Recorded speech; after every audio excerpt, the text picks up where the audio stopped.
How my dog's illness changed my life.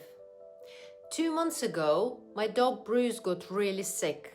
And when I say sick, it wasn't just a little allergy. His whole body was covered in ulcers. He was scratching constantly. He was losing hair. A chunk of his tail was bleeding and wet because he kept licking it. We went to the vets, of course we did. We spent around £500 on steroids, antibiotics, cream, sprays. I changed his entire diet, chamomile tea compresses, ointments, 2 weeks of antibiotics, 2 weeks of steroids. Nothing worked. The vet told me the next step would be spending £1,000 on the tests, sedation and scans. And I remember standing there thinking, what else can I possibly do? Bruce was still active. He was still himself, but his body was suffering. There were moments when he just wasn't okay.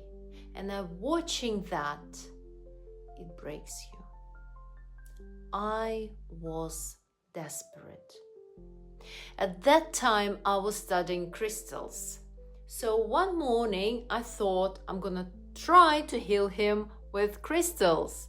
He literally ran away from me in the morning. So I stopped. I thought, clearly it's not working. But every morning and every evening, I meditated and prayed. So after one of the meditation, I thought I really have to do something. So I sat down, I put my hands on him and I prayed. Not in a sophisticated way, not as a ritual, but I was just crying and praying to higher force, to universe, to God. I was asking for help. And while I was doing this, my throat started hurting. I didn't understand what it was, but I kept going. About 10-15 minutes, I was praying. And I did it again the next day, and the next day, and the next, for 8 days. On the day 8, the ulcers were gone. Not better, gone. The skin cleared, the tail healed, the scratching stopped. And I stood there thinking, what just happened? I'm not here to argue with science. I'm not against medicine. We did everything what the medicine offered. But this is what happened. I didn't understand what I'd done, so I started researching. And then through ChatGPT, I found Wendy Vickery's healing practice. I went for an introductory weekend level 1 course in November the 23rd. I studied it, I received the certificate, and then I enrolled in level 2, the professional 1-year training course. Last weekend, I drove all the way from Nottingham to Port Talbot for 3.5 hours. I spent the whole weekend learning, practicing, feeling, and something inside of me was so happy. My body felt light, my soul felt energized, and I drove back home, arrived at midnight, but I wasn't tired at all. I was alive. And I knew something shifted in me.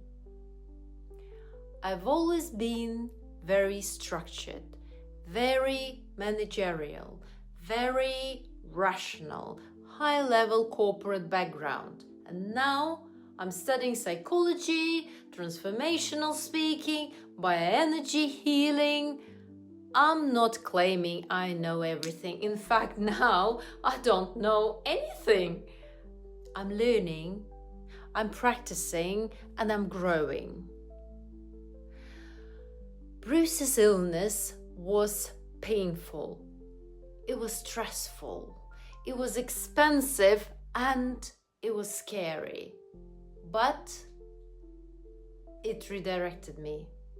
Sometimes suffering doesn't destroy you, it realigns you. I don't know exactly where this path will take me, but I know this. If Bruce hadn't gone sick, I might never have stepped into this part of myself. And for that, I am grateful. So, this experience with Bruce didn't just change my perspective. It actually moved me into an action. Right now, I'm training in counseling and continuing my healing practice as a trainee. I'm still learning, still growing, and I take that very, very seriously. I've started offering counseling sessions to my friends and people around me as part of my development, and I'm opening a few practice spaces for those who feel called to work with me. If you're going through something and you'd like to explore it together, I'd be happy to offer sessions on a donation basis while I'm in training. I'll also be sharing my journey, what I'm learning, what I'm discovering, and how this path unfolds. Thank you for being here with me